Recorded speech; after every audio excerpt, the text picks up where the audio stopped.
Começando mais um programa Ico Thomas Show. Toda semana, entrevistas inéditas e exclusivas com entrevistados super conectados e histórias fascinantes. Inscreva-se no canal. Ico Thomas Show é um oferecimento Kia Sun Motors, Assum Supermercados e Massas Romena. Isso aí, pessoal, está começando mais um Ico Thomas Show. Obrigado pelo seu carinho, obrigado pela sua audiência, você que me encontra no supermercado, pelas ruas da cidade e com o maior carinho vem dizer que assiste o programa. Eu fico realmente muito feliz, muito lisonjeado, porque a gente faz com muito carinho e é para você realmente. Hoje o assunto aqui, bastante peculiar, o momento que estamos vivendo, amigos. É um momento de muita tristeza, estresse, sim, as pessoas estressadas. Algumas pessoas nem sabendo que ainda, não sabem ainda que estão estressadas. As coisas vão vir um pouco mais à frente. A gente fica assistindo as notícias e quando a gente vê, muita tristeza, claro, o papel da imprensa é mostrar tudo o que está acontecendo, mas a gente tem que ter um pouco de parcimônia para consumir. Mas não temos como não falar dessa enchente terrível que chegou de surpresa aí, nem tão surpresa, mas chegou assim, de uma semana para outra nossas vidas mudaram, Essa enchente aqui no Rio Grande do Sul, esse desastre climático que está deixando todo mundo realmente com os nervos à flor da pele, muitos desabrigados. E eu esses dias, mexendo ali no Instagram, nas redes sociais, encontrei esta moça simpática que eu já vou apresentar aqui para vocês. Conversamos no camarim, ela, a família dela, uma simpatia total. E eu adorei o conteúdo da querida Arielle Groff, que é psicóloga. Muito obrigado por estar aqui, viu? Obrigada eu, Ico, por esse espaço para a gente falar de algo que é tão importante nesse momento, que é a saúde mental diante de toda essa tragédia que a gente está vivendo e que não existe mais a possibilidade de ser gaúcho e não estar afetado pelo que a gente está acontecendo. E a gente nota que ainda vai bastante tempo, então a gente com certeza temos que nos preparar para tudo que vai vir. A saúde mental, vamos precisar muito dela. No primeiro momento ajudar, mas daqui a pouco também a saúde mental é muito importante para tudo, para a convivência na família, no trabalho, a volta, a gente ainda não sabe como vai ser. Mas eu estava vendo teus conteúdos, Arielle, muito elucidativos realmente, e queria falar contigo já desta quebra do mundo presumido, que é um vídeo que eu assisti teu, que eu achei muito interessante, que é aquele processo de luto que estamos começando a viver, O que tu tem a falar para a gente sobre isso? Exatamente, como tu já iniciaste, Ico, tudo que a gente está vivendo aconteceu de uma forma muito rápida. E o que acontece? Todos nós temos as nossas visões de mundo. Como a gente imagina que a vida e o mundo vá funcionar a partir de crenças, de aprendizados, e cada um tem a sua construção de mundo presumido, algumas construções coletivas. Se há 10 dias atrás nos dissessem que Porto Alegre seria inundada e que mais de 400 cidades do Rio Grande do Sul seriam inundadas, a gente diria, não acredito. Ou no bom gauchês, bem capaz. Ou não vai ser tanto assim. Não vai ser tanto. Tá vindo a chuva, mas não vai ser tanto assim. Como aconteceu com muitas famílias que mesmo já vendo a água chegando muito perto, não acreditaram que iria subir tanto. Por quê? Porque isso não fazia parte da nossa visão de mundo, do que a gente entendia que era possível ou não acontecer, ou seja, sobre a nossa presunção de mundo, o nosso mundo presumido. Então, quando acontece algo como perdas, e a gente está vivendo perdas múltiplas, acontece a quebra desse mundo presumido, ou seja, a desconstrução do mundo, seja esse mundo individual ou coletivo, como até então se conhecia. E quando existe essa quebra de um mundo presumido, existe aí um processo de luto, porque existe o vínculo com algo ou alguém, sejam pessoas, situações ou vivências, que é rompido, que é interrompido. E quando a gente tem uma vinculação que é rompida, a gente tem um processo de luto. E o que a gente vive agora é um processo de luto coletivo, mas também de lutos individuais. Porque o luto, ele é um processo muito subjetivo. Ainda que a gente tenha marcadores incomuns, cada pessoa vai viver o seu luto a partir da sua história, dos seus recursos de enfrentamento e do significado que dá para as perdas que está vivendo. Tu comentaste também das vítimas diretas e indiretas, né?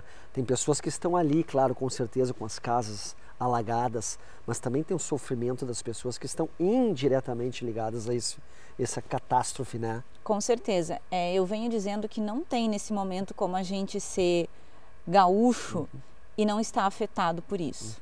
Né? Eu acho que outras pessoas que não são gaúchos ou que têm alguma ligação, ou o simples fato da possibilidade de empatizar com a dor do outro. Então, estamos todos muito afetados. Quando a gente fala de uma catástrofe, de uma tragédia, como que a gente está vivendo, a gente vai ter as vítimas diretas, as vítimas primárias, que são aquelas pessoas que perderam familiares, que perderam suas casas, que estão desalojadas. Então, essas são as vítimas diretas e primárias.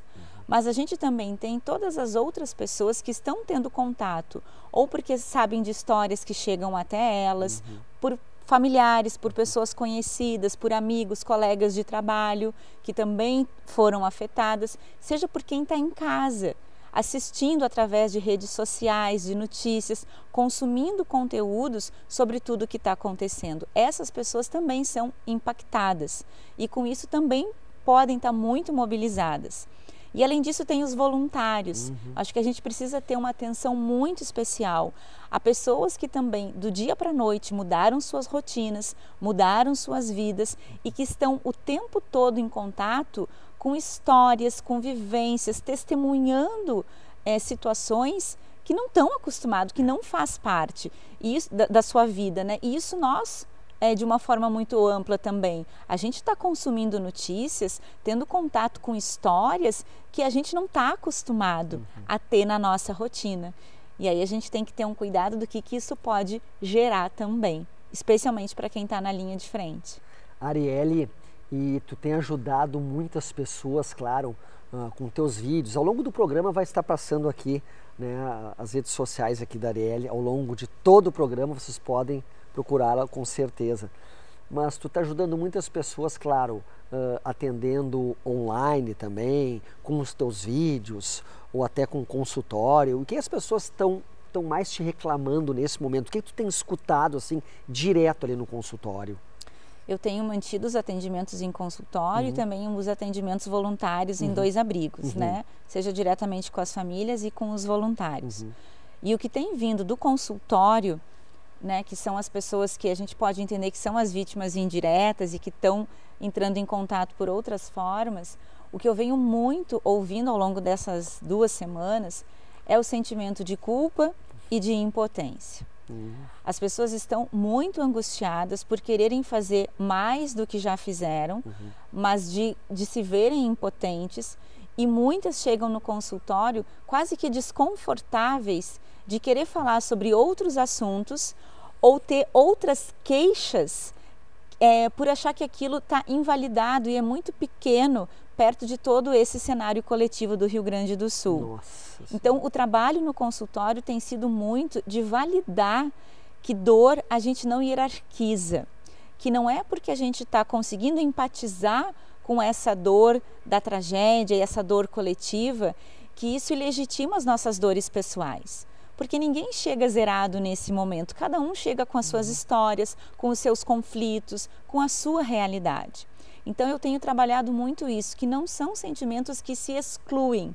A gente pode se empatizar com a dor do outro, ao mesmo tempo ser grato pelo que a gente tem nas nossas vidas, mas também ter as nossas questões pessoais que estão atravessando e nos mobilizando. Com certeza. Então, esse vem sendo o principal trabalho de legitimar que cada um tem o direito de sentir o que for e que a sua realidade ela não é ilegitimada pela dor que o outro está sentindo nesse momento. Arielle, é tão boa a pessoa nascer para fazer uma coisa, né? Eu noto tu falando assim, que tu nasceu para isso, assim. Que tu fala, já vai acalmando, a gente vai escutando a Arielle, já vai dando uma paz, coisa e tal. A gente olha para ti, confia, a gente consegue se abrir contigo. Já deve ter escutado isso muitas vezes, né? Com Algumas. certeza. Arielle, e quem cuida aí de ti? Assim, claro, tem uma família linda, de onde tu tira forças? Porque tu passa o dia escutando esse tipo, né, as pessoas falando as coisas para ti, se abrindo, seus problemas, com isso tudo que está acontecendo também, quem cuida de ti daí? Eu tenho falado muito isso de uma forma geral, do quanto é preciso, mais do que nunca, manter espaços de autocuidado, né? Então, sim, a família me dá muito esse suporte, essa estrutura, tanto em questões práticas, né? Eu tenho muito a parceria do meu marido, que me permite muitas vezes fechar a porta do consultório e saber que a minha filha vai estar assistida, que quando eu sair vai ter uma janta me esperando. Então, isso também é rede de apoio e é fundamental nesse momento. Além disso, ter espaços diários de autocuidado, botar uma música, tirar alguns minutos para ler um livro, fazer uma meditação, um banho quente, né? A gente, com toda essa situação, eu acho que a gente também está vivendo um realinhamento de perspectivas, da gente limpar as nossas lentes e começar a olhar para o que a gente tem com mais gratidão, em vista do que tantas pessoas perderam nesse momento. Então, eu acho que a gente acaba tendo uma consciência social e de realidade um pouco reajustada nesse momento, então de valorizar, de poder chegar no meu banheiro, na minha casa, tomar um banho quente. Então eu acho que é nos detalhes que a gente vai se nutrindo e se oxigenando também. Então ter espaços diários de autocuidado e fortalecer, ativar, acionar a nossa rede de apoio com as pessoas que a gente tem disponíveis. As pessoas estão muito nervosas, né? Querendo ajudar. Isso é bom, ajudar é muito salutar. Mas de tantas coisas que estamos vendo aí, né? Na TV, no rádio, escutando no rádio, a gente pensa sempre que está fazendo pouco, está fazendo menos, porque tu vê as pessoas realmente se empenhando. Eu acho que é momento também de se acalmar, porque vai ter bastante tempo para ajudar as pessoas de várias formas, né? Não precisa agora, se tu não está entrando na água para socorrer alguém, tu vai poder ajudar sim de alguma forma. Eu acho que neste momento temos que pensar assim, porque vai longe, infelizmente, tudo que está acontecendo, né? Sem dúvida, eu tenho falado muito isso também. As pessoas estão muito nessa ânsia, nesse ímpeto de que elas têm que fazer alguma coisa. Eu acho que uma primeira questão é que cada um possa olhar para a sua realidade e para as suas possibilidades. Porque para a gente conseguir ajudar o outro, a gente precisa estar com o nosso tanquinho abastecido. É aquela máxima, né? Máscaras de oxigênio cairão, coloque a sua antes de auxiliar o próximo. Boa. Essa lógica serve muito para esse momento. A gente só consegue doar aquilo que está abastecido em nós, seja dinheiro, seja afeto, seja cuidado. Então, eu falo muito isso para as pessoas. Não consegue agora, tá tudo bem. Talvez ali na frente, tu vai poder se inserir, né, doando algo, seja tempo, seja coisas materiais, de uma outra forma. Porque a gente também, agora tá muito na mídia, tá no ímpeto, todo mundo quer fazer alguma coisa. Mas a gente sabe que com o passar do tempo, a rotina e a vida das pessoas vai se reacomodando e voltando, né, ao normal, entre aspas, dentro do que é possível ser normal. Mas a nossa realidade de reconstrução vai ainda durar muito tempo. Então vão ter muitas fases ainda para que as pessoas possam ajudar. E essa ajuda precisa sempre respeitar os nossos limites próprios. Muitas vezes, facilmente, a gente se imbui de uma atitude heróica, mas a gente tem que ter esse cuidado também, para que a gente respeite os nossos limites e essa ajuda não gere uma crise dentro da crise, onde muitas vezes para ajudar o outro eu me coloco em dificuldades, em risco ou ameaça a minha própria segurança, seja ela física, emocional ou financeira. Então que a gente possa olhar para os nossos limites e ajudar dentro do que é possível para cada um. E sem culpa, de novo, entender que isso não é egoísmo, é poder, eu falo, né, que é ajudar onde o nosso braço alcança, seja de uma forma física, seja de uma forma simbólica.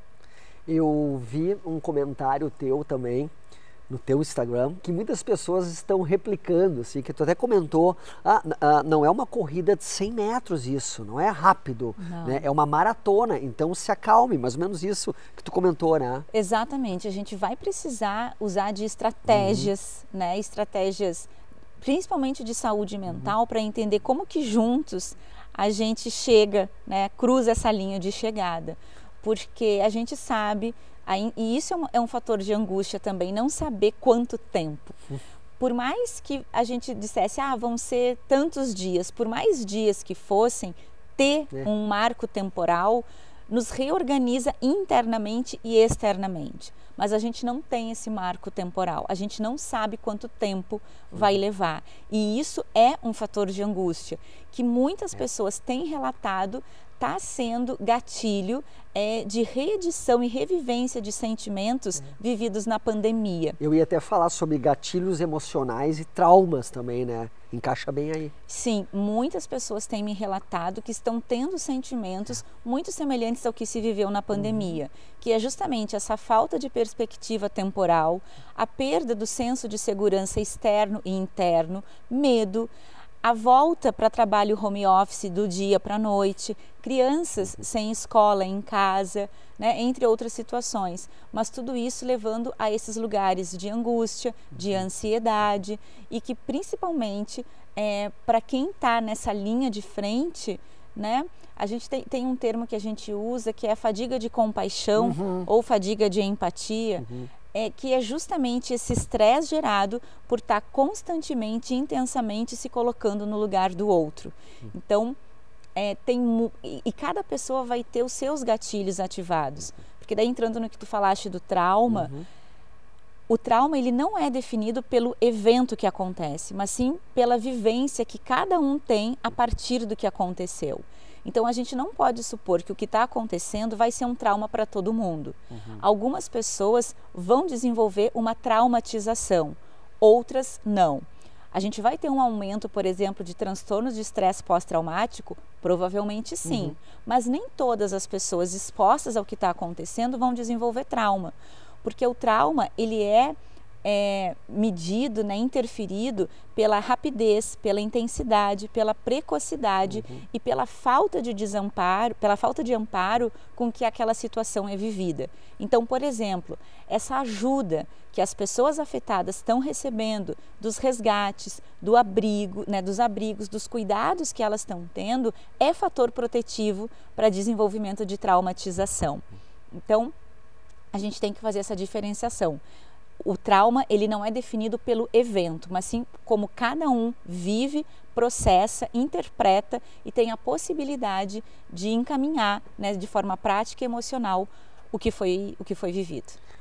Como as crianças estão passando por esse momento? Eu te pergunto, claro, além de ser uma excelente psicóloga, é mãe, né? Tem uma filha. Que idade tem tua filha? 8 anos. 8 anos. É a? Maitê. A Maitê. Como eles estão passando esse momento? O que tu nota em casa, nas consultas? Pensando nas crianças que estão em casa, né? Porque acho que é importante distinguir essa realidade.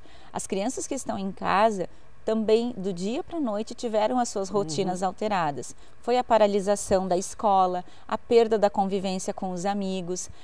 As crianças também... Chegou um momento que, e eu falo por nós, a gente tentou até um certo momento não compartilhar notícias do que estava acontecendo, mas isso ficou inviável, porque era o assunto do momento, da família, né?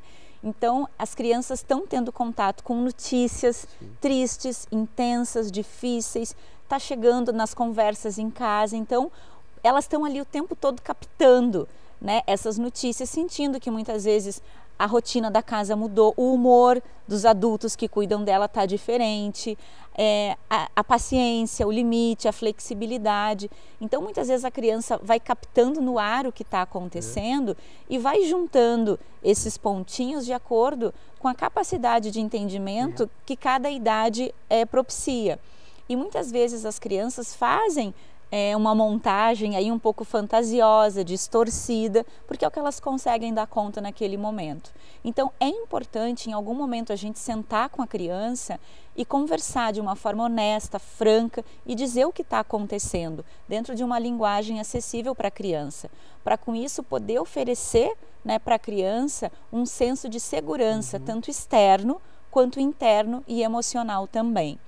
E para as crianças que tiveram as suas casas inundadas, que precisaram sair de casa, é uma outra vivência, né? Onde também é importante, dentro da possibilidade de cada família, restabelecer o senso de segurança, de que agora ela está em segurança, de que a família está junta, né? De que assim eles vão permanecer. Então, esse é um primeiro ponto. Além disso, de tentar manter a ludicidade, espaços de brincar, momentos de brincadeiras, para que as crianças também possam seguir sendo crianças dentro de todo esse contexto. Porque na realidade eles estão passando por esse momento que nós não passamos isso, né? A última enchente foi em 41, então as crianças estão passando nesse momento coisas que a gente nem imagina o que pode mexer na cabecinha delas no futuro, né? São crianças. Exatamente, a gente não tem repertório, a nossa caixinha de ferramentas, quando a gente vai lá olhar o que eu faço nessa situação, a gente não encontra essas ferramentas. Não tem jurisprudência. Não tem, pelo ineditismo do que a gente está vivendo. Então, vai precisar ser uma construção. E essa construção, tanto da elaboração do luto, quanto do acolhimento de possíveis traumatizações, eu gosto de dizer que ela acontece no tempo da gentileza. A gente vai precisar ser gentil consigo mesmo e uns com os outros. Reconstrução de significados é um dos pontos que tu me passou aqui para a gente conversar. O que tu pode falar a respeito disso? Isso também tem a ver com o processo de luto e como cada um está vivendo essa realidade. A gente não pode supor que estão todos no mesmo barco, né?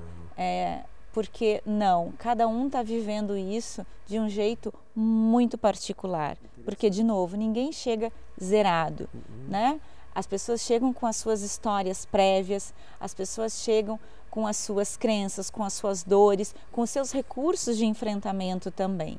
Então, essa reconstrução de significados, ela vai passar sim, primeiro, por como que cada um foi afetado, né? Como que cada um foi atingido pelo que está acontecendo, seja tendo sido atingido diretamente, seja porque está testemunhando ou porque está auxiliando. Então, cada um vai ser impactado de uma forma. E ainda assim, mesmo as pessoas que, por exemplo, tiveram as suas casas inundadas, que foram resgatadas, cada uma também tem uma realidade diferente, uma realidade externa e interna.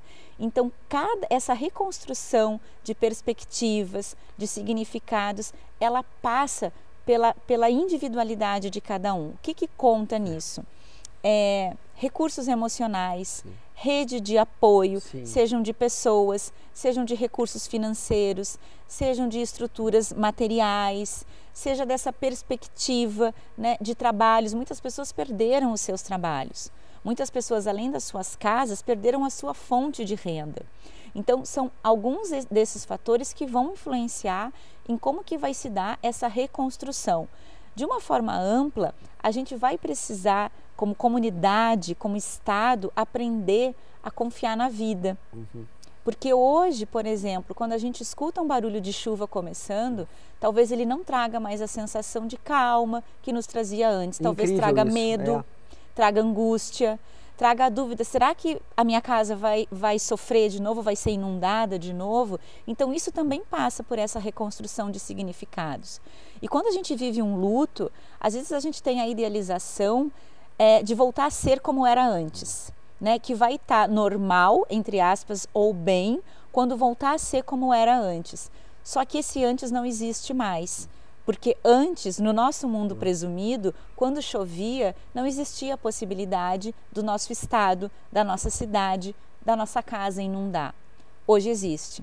Então, a gente vai ter que reaprender, de forma individual ou coletiva, a confiar na vida, no mundo, e isso vai passar por esses recursos de enfrentamento externos e internos de cada um.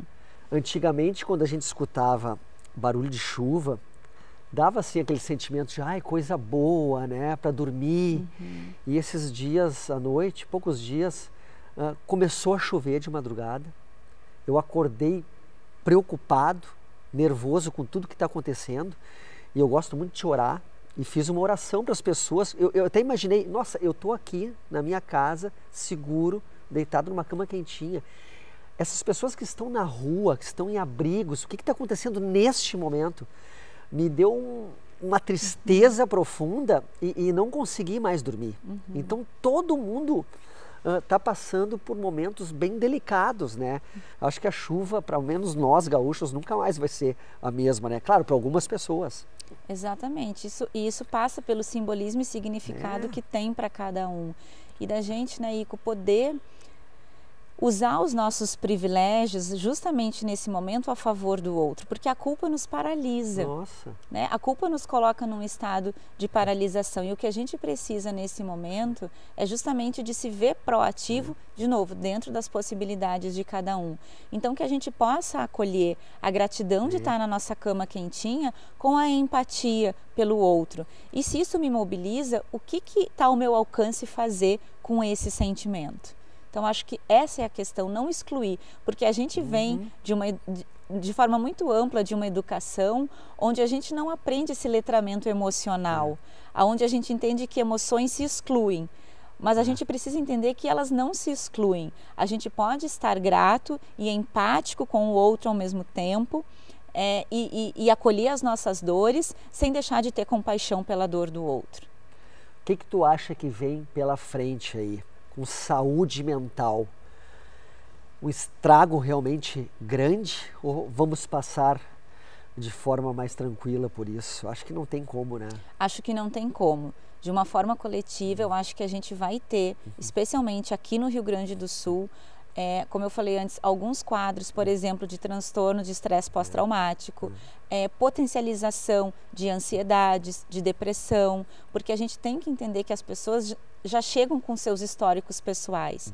Então, o quanto que toda essa vivência está, em muitas situações, potencializando questões que até então estavam minimamente organizadas em cada um.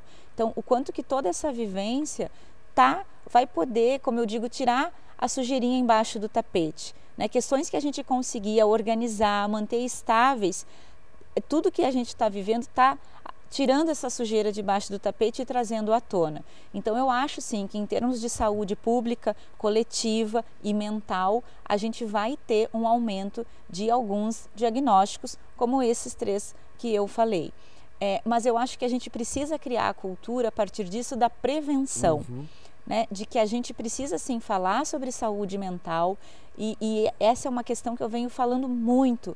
O autocuidado é uma questão de saúde mental, poder ter espaços de conversa, de nomear o que está se sentindo sem julgamento, espaços seguros para dizer eu não estou conseguindo, está difícil para mim, eu preciso de ajuda, eu estou mobilizado, né? sem receber julgamentos por isso. Então a gente precisa criar essa cultura que a gente ainda não tem de falar em prevenção, para que a gente logo ali na frente não tenha um colapso em termos de saúde pública e saúde mental. Papo realmente muito interessante, gosto muito de escutar a Arielle falar, mas estamos chegando ao final do programa. Eu quero agradecer muito, né, o tempo de ter vindo até aqui o programa. Eu sei que está uma correria a tua vida, como todos nós, mas muito obrigado pelo teu carinho, pela tua atenção com o meu convite de ter vindo aqui no programa.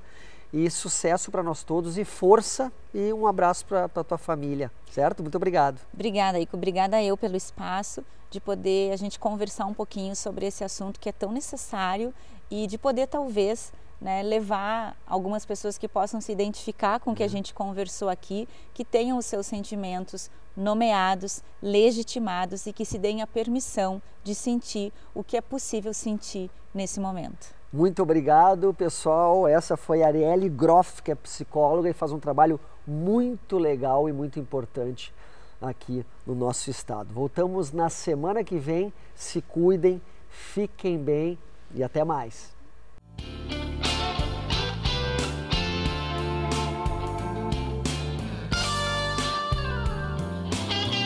Ico Thomas Show é um oferecimento Kia Motors, Assum Supermercados e Massas Romena.